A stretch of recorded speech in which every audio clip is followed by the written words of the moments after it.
David is the dominant figure in Israel's history.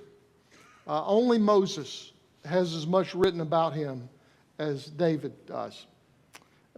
David is a special kind of hero to Israel and to us as well. He went from being a shepherd to a king. He was incredibly popular as a political leader. He was popular as a military leader. David has this charisma that just seems to draw people to him. And yet David was also very human. He encourages us. He challenges us. Sometimes he embarrasses us. But he never fails to fascinate us. He has faith in God that makes him stand out among some of the greatest leaders of Israel. And in the story of David, there is joy, there is pain, there's praise, there's confession, there's temptation, and there's sin. And so in the next few weeks, we're going to look at 4 stories from the Bible about David. And I hope we get to know David a little better. But I also really hope that through these stories we get to know God a little better and maybe even get to know ourselves a little better. So the first story that we're going to look at is probably the most famous story about David. And it's one of the most recognizable Bible stories anywhere. It's the story of how a young shepherd boy named David went up against an incredible, frightening warrior named Goliath. And so the story is found in 1 Samuel chapter 17, and I want to read part of that right now. Now the Philistines gathered their forces for war, and they assembled at Socoh in Judah. They pitched camp at Ephes-dammim between Socoh and Azekah.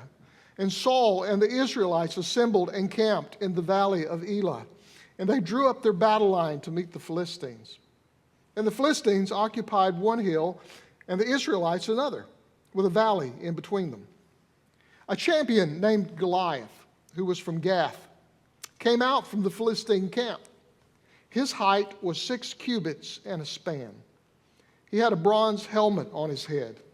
He wore a coat of scale armor of bronze weighing 5,000 shekels on his legs, and he wore bronze greaves, and a bronze javelin was slung on his back. His spear shaft was like a weaver's rod. Its iron point weighed 600 shekels. His shield bearer went ahead of him. Goliath stood and shouted to the ranks of Israel, "Why do you come out and line up for battle? Am I not a Philistine? And are you not the servants of Saul? Choose a man and have him come down to me, and if he's able to fight and kill me, we will become your subjects. But if I overcome and kill him, then you will become our subjects and serve us." And then the Philistines said, "This day I defy the armies of Israel to give me a man and let us fight each other." And on hearing the Philistines' words, Saul and all the Israelites were dismayed and terrified. Well, when the story starts, the 2 armies are up on 2 separate hills with a valley between them. Now, in hand-to-hand combat, it was a strategy that you always wanted to be on the uphill side. You wanted to be going downhill when you attacked. And so neither army wanted to attack the other, because to attack the other meant you had to go down in the valley, and once you did that, they were going to come down. And so neither side wanted to attack the other and give the other side an advantage. So instead, they sat on these separate hills and tried to provoke each other to get the other army to attack first, so you could have the advantage on them. And apparently, the Philistines were better at psychological warfare than the Israelites because they had an ace up their sleeve named Goliath. And every day, Goliath would walk out and he would trash talk the armies of Israel. He would challenge them to send somebody to do battle with him. Now, we've heard this story for so long as a children's story that I think sometimes we fail to take it seriously. Goliath is not a giant in a children's story. He is a fearsome and terrifying warrior who is calling Israel out to come and fight with him. And he put fear into the heart of everyone on the whole side of Israel. His height was 6 cubits and a span. Now, translated into how that would be printed in the MBA program, he's around 9 feet tall. His armor and the weapons, the Bible goes in great detail telling all about his weapons. Basically what it's saying is he has the latest, best warfare equipment available at that time. I mean, the latest, greatest stuff is what he's wearing. He has armor on his chest. He has armor on his legs. He has a bronze helmet. He had a javelin and a spear and a sword, all of them size triple extra large.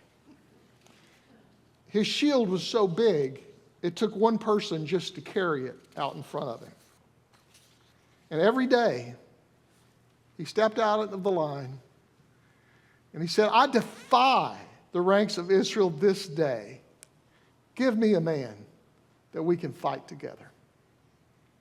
And I think when he said that, I think he really put Saul on the spot. Because earlier in the book of 1 Samuel, when it tells the story of how Samuel found Saul and anointed him as the king of Israel, it says that Saul was head and shoulders above everybody else. So Saul is physically a very big man. And I'm going to guess that he may have been the biggest man in the whole army. And so if the Philistines' biggest man is going to fight Israel's biggest man, then that's Saul. And Saul didn't want any part of him. And neither did anyone else. And so every day Goliath would come out and he would insult the army of Israel. He would insult their God. And he would dare them to send somebody out to fight. And then there would be crickets. And after the first week, Saul stopped asking for volunteers. They were all scared to death. Meanwhile, back at the ranch, David, who is the youngest of 8 brothers, 3 of his brothers are in Saul's army, but David has to stay home to help his aging father take care of the sheep. But every so often, David's father would send David with supplies up to the army to give supplies to the soldiers so they'd have food to eat and stuff that they needed. And the army of Israel was not a well-financed military. They were more of a people's militia. And so a lot of the people did this. They brought food and stuff up to the soldiers so they'd have something to eat. And so that's what David was doing. He was bringing supplies.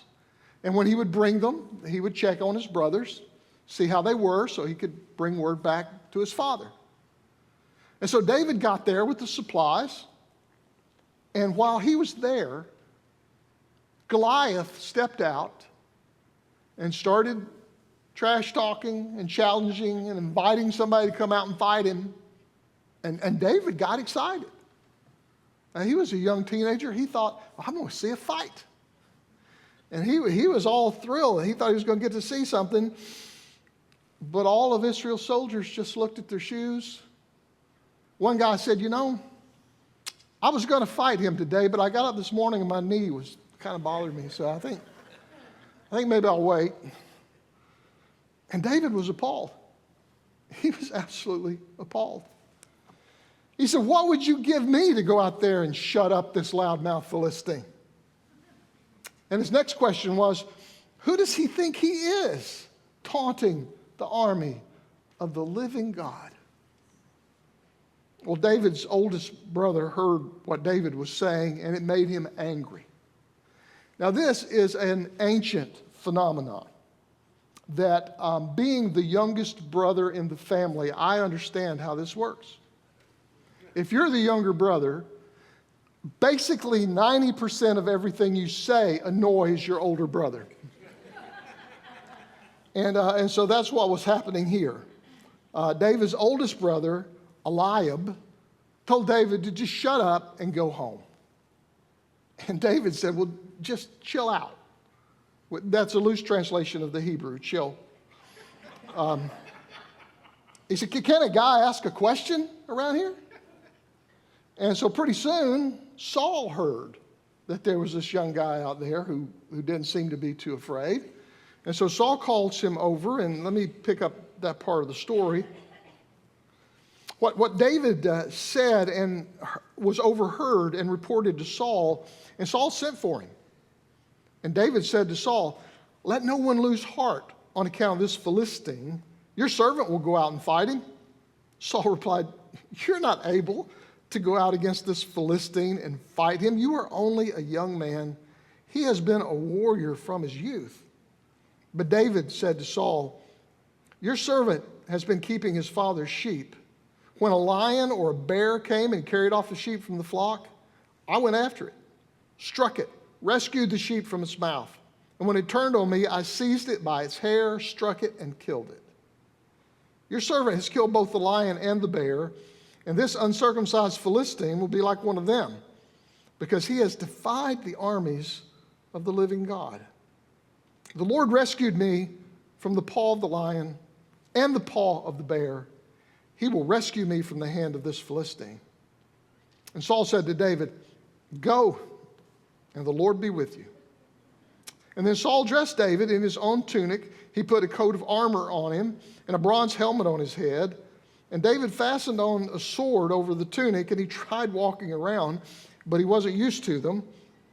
I can't go in these, he said to Saul, because I'm not used to them. And so he took them off. And then he took his staff in his hand. He chose 5 smooth stones from the stream. He put them in the pouch of his shepherd's bag. And with his sling in hand, he approached the Philistine. So Saul told David, or David told Saul, don't let this guy give your soldiers a heart attack. I'll take care of him. And Saul said, you're just a kid. You don't even shave yet. You still have spots. And then David explained how he had killed both a lion and a bear, which I got to tell you, I'm pretty impressed with that. But David is careful to say it wasn't just me, though. The Lord delivered me from the lion, and the Lord delivered me from the bear. And he says, so the Lord will deliver me from this guy as well. And Saul said, son, do you see how big he is? He will kill you. And David said, yes. I see how big he is. I can't miss. So at first, Saul tried to dress David up in his armor. And remember, Saul was a very large man. David's just a kid. So you can imagine how ridiculous he must have looked. Like a little kid wearing his dad's clothes. And he tried to walk around in it. He couldn't even hardly do that. And so he said, this is, I will get killed doing this. So I'll just take my chances on what I know best how to do. And so he took the armor off. So he picked up his shepherd's staff. He picked up 5 smooth stones. And he took his sling. And he headed off to meet Goliath. And meanwhile, the Philistine, with his shield bearer in front of him, kept coming closer to David. He looked David over, and he saw that he was little more than a boy, glowing with health and handsome, and he despised him. And he said to David, am I a dog that you come out to me with sticks? And the Philistine cursed David by his gods. Come here, he said, and I will give your flesh to the birds and the wild animals. And David said to the Philistine, you come against me with a sword and a spear and a javelin, but I come against you in the name of the Lord Almighty, the God of the armies of Israel, whom you have defiled. And on this day, the Lord will deliver you into my hands. I will strike you down and cut off your head. This very day, I will give the carcass of the Philistine army to the birds and the wild animals, and the whole world will know that there is a God in Israel. And all those gathered there will know that it is not by sword or spear that the Lord saves. For the battle is the Lord's, and he will give all of you into our hands." And as the Philistine moved closer to attack him, David ran quickly toward the battle line to meet him. Reaching into his bag, taking out a stone, he slung it and he struck the Philistine on the forehead. The stone sank into his forehead, and he fell face down on the ground. Turns out David could trash talk a little himself, and it made Goliath mad when he saw David coming out there because he was just a kid. So Goliath ran out to meet him. He was angry. They sent a boy who didn't even have any modern weapons.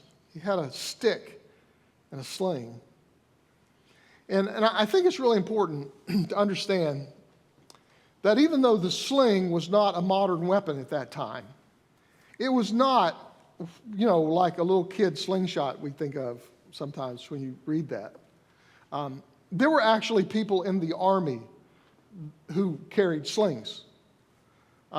It was a leather strap, and you put a rock in the middle of it, and you closed the ends together, and you swung it around and around, and then you let go of one end, and the stone came flying out at great velocity.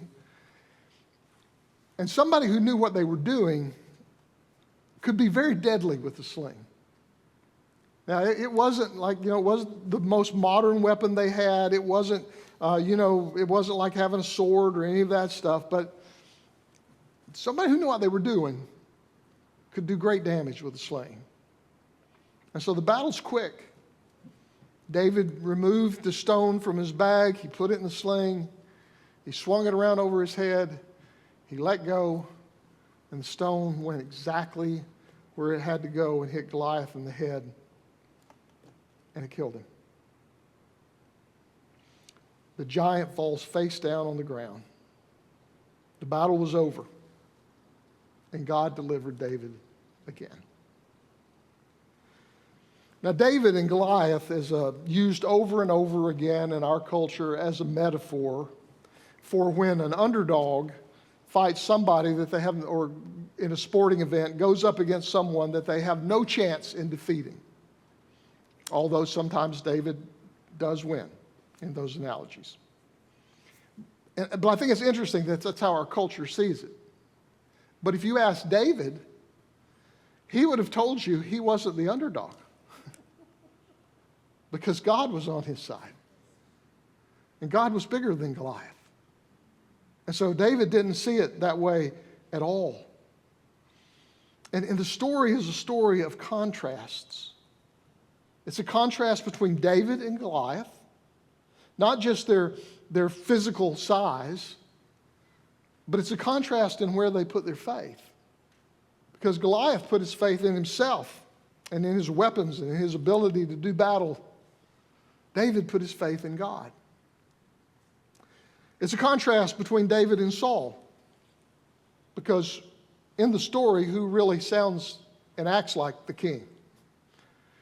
And that's a struggle that begins here, and it takes a long time to come to resolution, which we'll talk about later. And then finally, there's the contrast between David and the whole army of Israel, because the army had a lot of weapons and little faith.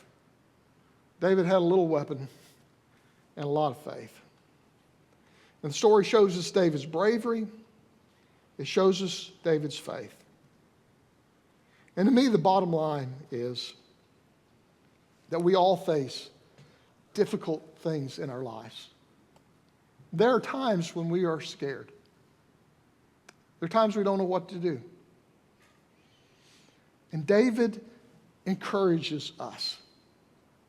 And I hope this morning that this story will be an encouragement to you.